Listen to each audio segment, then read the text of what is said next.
Recorded Books and One Click Digital present Used to Be Lovers by Linda Lael Miller. Narrated by Garrett. Chapter 1. Trying hard to concentrate on her work, Sharon Morelli squinted as she placed a wispy chiffon peignoir exactly 1 inch from the next garment on the rack. This was a standard anti-boredom procedure, reserved for days when almost no customers wandered into her lingerie shop, Teddy Bears, spelled B-A-R-E-S. She was so absorbed in the task that she jumped when 2 dark brown eyes looked at her over the bar, and a deep voice said, "Business must be slow." Sharon put one hand to her pounding heart, drawing in a deep breath and letting it out again. Clearly, Tony hadn't lost his gift for catching her at a disadvantage, despite the fact that their divorce had been final for months.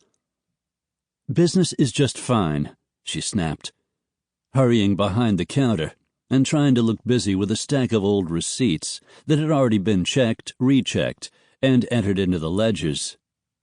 Without looking up, she was aware that Tony had followed her, that he was standing very close. She also knew he was wearing battered jeans and a blue cambric work shirt open halfway down his chest, though she would never have admitted noticing such details. "Sharon," he said, with the same quiet authority that made him so effective as the head of a thriving construction company, and as a father to their 2 children.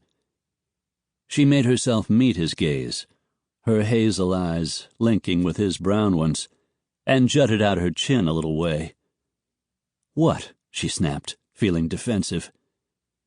It was her turn to live in the house with Brianna and Matt, and she would fight for that right if Tony had any ideas to the contrary. He rolled his expressive eyes and folded his arms. "Relax," he said, and suddenly the shop seemed too small to contain his blatant masculinity. "We've got a project a couple of miles from here, so I stopped by to tell you that Matt is grounded for the week, and Brianna's with Mama. The orthodontist tightened her braces yesterday, and her teeth are sore." Sharon sighed and closed her eyes for a moment. She'd worked hard at overcoming her resentment toward Tony's mother, but there were times when it snuck up on her, like now. Damn, even after all this time, it hurt that Brianna was Carmen's child and not her own. Beautiful, perfect Carmen, much mourned by the senior Mrs. Morelli. 11 years after her tragic death in an automobile accident, Carmen was still a regular topic of lament in Tony's extended family. To Sharon's surprise, a strong, sun-browned hand reached out to cup her chin. "Hey," Tony said in a gentle undertone. "What did I say?" It was a reasonable question, but Sharon couldn't answer, not without looking and feeling like a complete fool. She turned from his touch and tried to compose herself to face him again.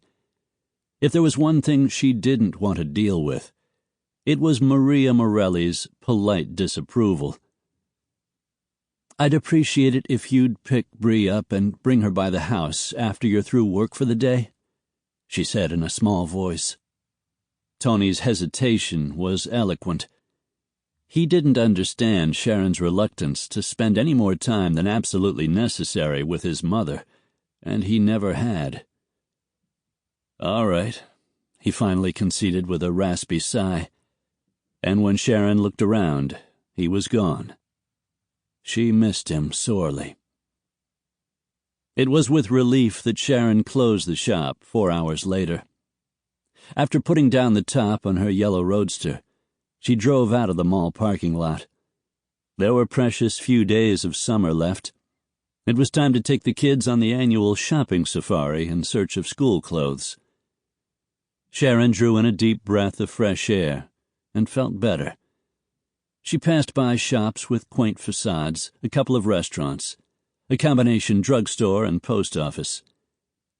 Port Webster, nestled on Washington's Puget Sound, was a small Sample complete. Ready to continue?